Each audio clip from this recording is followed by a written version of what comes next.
रमेश आहूजा जी पटियाला से। राधा वल्लभ श्री हरिवंश। महाराज जी, आपके चरणों में कोटि कोटि प्रणाम। महाराज जी, श्री जी की कृपा से मैं 7 साल से प्रतिदिन मंदिर जाता हूँ, प्रतिदिन नाम जप भी करता हूँ, पर मेरे जीवन में जब भी कोई प्रतिकूलता आती है या कोई कार्य सफल नहीं होता तो मेरे शरीर के रिश्तेदार मुझे कहते हैं, कहाँ गए तुम्हारे भगवान, प्रतिदिन मंदिर जाने का क्या फायदा हुआ। जब वो ऐसा कुछ भगवान के विषय में बोलते तो मुझे बहुत गुस्सा आता है। महाराज जी, मेरा मार्गदर्शन करें। देखो, अज्ञानी जन तो कुछ भी बोलते रहेंगे। अभी मंदिर जाना या कुछ भी सत्कर्म करना नई खेती है, पर माल तो पुराना ही खाना पड़ेगा। अभी जो पूर्व स्टॉक है गोदाम में वही चलेगा। फसल आगे वाली जब आएगी तो जो भी प्रश्न करें कि मंदिर जाते हो तो क्या हुआ, तो किसान पहले खेती तैयार करता है, फिर बीज बोता है, फिर सिंचाई करता है, महीनों सेवा करता है, खूब पैसे लगाकर उसे बल प्रदान करता है खेती को। फिर जाके जब राशि का समय आता है, जैसे निकल गया, अब 1 मन गेहूं बोने वाला 60 मन गेहूं उसी से काट रहा है। अब जब 1 मन गेहूं फेंक दिया और दूसरे दिन उसके पास रोटी के लिए नहीं, अब उसे कोई उपहास करे कि बेवकूफ है, ये फेंक के आया 1 मन, कम से कम पिसवाता तो 1 हफ्ते चलता, क्या करेगा वो 1 मन। तो चुप रहो, 4 महीना चुप रहो, इसके बाद वो 1 मन 60 मन तुम्हें जब देगा तब उसको बताना कि ये देखो 1 मन फेंका था, अब 60 मन आया है। तो अभी आपका मंदिर जाना, भगवत आराधना करना, ये नया कर्म है। ये जब फलीभूत होगा तब तक पता नहीं वो देखने वाले रहें कि ना रहें क्योंकि कोई भी खेती तत्काल नहीं होती ना। तो इसलिए बच्चा, ये सत्कार्य है। सत्कार्य कभी व्यर्थ नहीं होता। जब असत कार्य नहीं बिना दंड दिए रहता तो सत्कार्य तुम्हें मंगल किए बिना कैसे रह सकता है। हाँ, ये जरूर है कि पूर्व जन्म के हमारे कुछ ऐसे कर्म हैं जो हमें भोगने ही पड़ेंगे। हाँ, तो इसमें कभी भगवान पे अश्रद्धा न करे। हाँ, उसको जैसे हम कई बार सत्संग में सुनाया है, उदाहरण से बात समझ में आ जाती है। 1-2 मित्र थे, स्कूल में साथ पढ़ते थे। जब थोड़े सयाने हुए तो एक गलत मार्ग में चला गया। धनी घर का था, शराब पीना, वैश्यागमन करना, जुआ खेलना, बस ऊट पटांग गनत। और एक था गरीब घर का था, वो गंगा नहाना, नाम जप करना, मंदिर जाना, ऐसे शुरू कर दिया। अब जो जिस मार्ग में चलता उसमें उसकी और बढ़ोतरी होती, वो और गंदा, ये और भगत, तो इसने ब्याह भी नहीं किया, नाम जप। और वो तो मतलब जितनी गंदगी।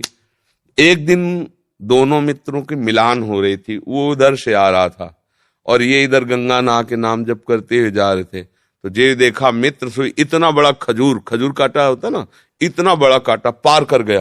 वो भगवान का नाम लेते हुए बैठ गए और वो लॉन्ग बूट पहने हुए नशे में एकदम। बोले, देख लिया तेरे भगवान ने क्या किया, पूरा जीवन हो गया ना गंगा नहाते हुए, अब क्या, देख मेरे पास वैभव, क्या कमी है।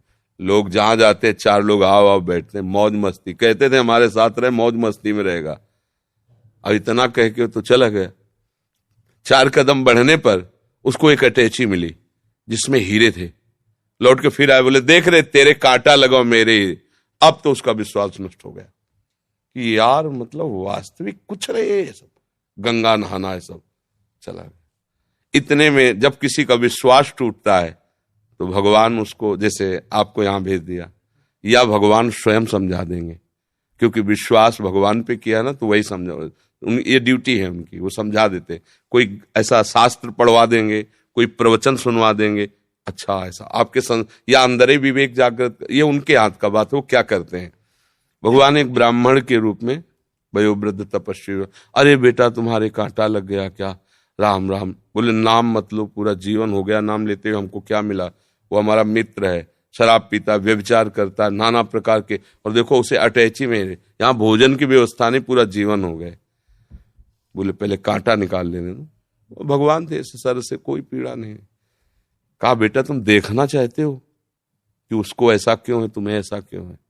तो जैसे टीवी चल दे ना सीरियल, ये देखो, चिप लगा दे तो पूरा सीन, और उसको पूर्व जन्म का सीन दिखाई देने लगा कि ऐसा भयानक पापाचरण पूर्व जन्म किया था, इस जन्म में इसी क्षण सूली की सजा मिलनी थी। उससे पूर्व में राजा लोग सूली की सजा देते थे। सूली के एक भाले जैसा यंत्र ऊपर से जाके छोड़ दो, गुदा द्वार में ऐसे घुस जाए, वो तड़पता हुआ कितने घंटों में, मतलब बहुत बुरी मृत्यु, जैसे क्रूश की सजा, गाड़, बहुत बुरी मृत्यु। वो तुम्हारे इस भजन के प्रभाव से सारे पाप नष्ट हो गए, एक खजूर के कांटे में निकल गया। अब तुम्हारे पाप नष्ट हो गए, अब ये पुण्य और पीछे का पुण्य दोनों मिल रहे हैं, आगे चलकर तुम्हारी ऐसी उन्नति होगी जो सदा सदा के लिए सुख प्रदान करेगी। और इसका पूर्व जन्म का इतना पुण्य था कि इस समय इस प्रांत का ये राजा होता, पर इसने व्यभिचार करके पाप करके सारे पुण्य नष्ट कर दिए।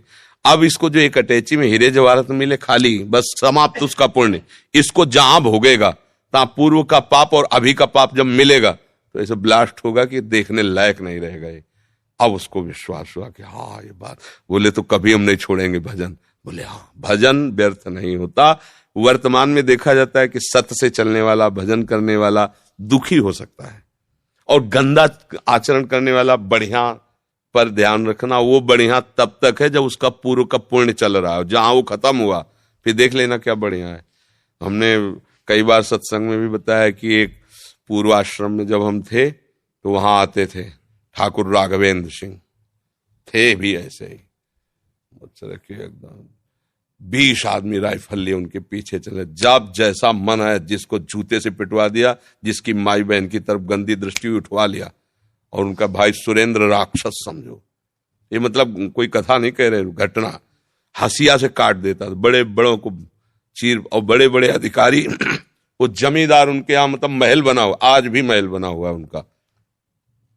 समय जब गिरा तो बड़े वाले को एड्स, राघवेंद्र सिंह को, अब मुंह छुपाए, कानपुर में दवाइयां चल, वो मरा। जे ही मरा तो विरोधी जनों ने चील की तरह छोटे वाले को नोच डाला, वो मरा। अब सारी जागीर में केवल बहुएं, वो भी खेत नहीं जुत सकते क्योंकि हजारों को पीड़ा दी थी ना। परती पड़े, परती माने कोई जमीन में अन्न नहीं उपजा सकता, खाने को दुर्लभ है, कोठी में रहते हैं, कोई सहयोग करने आ गए ना। रावण की खोपड़ी को जब बंदर लात मारते थे ना, कटी हुई खोपड़ी में, तो मंदोदरी रो के कह रही थी, राम विमुखस हाल तुम्हारा और रहा न कोकुल रोवन। एक समय था कि जब चलता था रावण तो पृथ्वी कांपती थी, दिग्गज चिकाड़ते थे। वही भगवान के विमुख जब हुआ तो लात मारते थे खोपड़ियों, फुटबॉल की तरह रावण की खोपड़ियां। हाँ, राम विमुख हाल। तो हम लोग क्या वर्तमान को देख करके अंजाद लगा लेते हैं गलत है या सही। वर्तमान में सही चल रहा है पर बार बार उसको धोखा खाना पड़ रहा है तो लगता है सही कहां है, गलत चल रहा है। और वर्तमान में गलत चल रहा है, बार बार उसकी प्रोग्रेस उन्नति होती चली जा रही, ये मार्ग सही नहीं, नहीं भूल नहीं। सत मार्ग कभी गलत नहीं हो सकता और गलत मार्ग कभी सत्य नहीं हो सकता, और सत्य की कभी पराजय नहीं है। थोड़े दिन देखो, पांडवों को वनवास हुआ लेकिन हस्तिनापुर का चक्रवर्ती सम्राट का अभिषेक महाराज युधिष्ठिर को ये हुआ, काट के फेंक देंगे पूरा परिवार कौरवों का, है ना। थोड़ी दिन के लिए दुर्योधन दुशासन ये सब फूल रहे थे, वो बेचारे कष्ट पा रहे थे वन में, लेकिन परिणाम भगवान श्री कृष्ण और धर्म जिसकी तरफ है, जय उसी। तो थोड़े दिन कष्ट मिलना कोई मतलब बुरी बात नहीं, परिणाम बढ़िया हो ये बात देखें। थोड़े दिन मौज मस्ती हो, परिणाम तो फिर परिणाम। अब मौजे मस्ती में तो जेलें भरी हैं, ये जेल काहे भरी है, यही भरी है। बुद्धि भ्रष्ट हो गई, गलती कर दी, आजीवन सजा, आजीवन कारावास। भैया कभी अपने विश्वास को विचलित मत होने देना, है ना। वो ऐसी शक्ति हमें देना दाता, मन का विश्वास कमजोर होना। कहीं से भी बात हो, अपनी बात, अये हे प्रभु मुझे ऐसी सामर्थ्य दो कि आपके प्रति कभी मन का विश्वास कमजोर न होने पाए। ये माया करेगी, लोग ऐसा उपहास करेंगे, बड़े भजनानंदी मन के, हो गई ना किडनी फेल। दूसरे के लिए मपली कह रहे, हो गई ना किडनी फेल क्या। अब ये प्रोग्राम पीछे का चल रहा है। हमारी नई खेती है, ये देख लो नई खेती है। आप नौजवान राधा राधा ऑफिसर रैंक के लोग नौकरी छोड़कर बाबा जी बने बैठे, ये हमारी कमाई है और ये हमारे पीछे की कमाई है। पूर्व जन्म का कोई पाप, माँ के गर्भ से ही ऐसी रचना की किडनी की कि अब जाकर कोई फेल हो गई। ये गर्भ से ही होता है, पॉलिसिस्ट किडनी डिजीज, ये एक रोग होता है जो माँ के गर्भ से इसकी रचना होती है, ये वंशानुगत आता है। तो किसी के कहने से क्या है भाई, सब संसार में अपने अपने मन से चल रहे, वो कुछ भी बोल सकते, भगवान को गाली दे सकते, ले भगवान को गाली दे, तो किसी के मुंह में नहीं लगना, अपनी बात समझना है। बड़े भाग्यशाली हो जो तुम मंदिर जाते हो धर्म भाव में। शराब तो नहीं पीते होगे? हाँ, पीना भी ले, हाँ, कोई भी तो समझता, ठीक।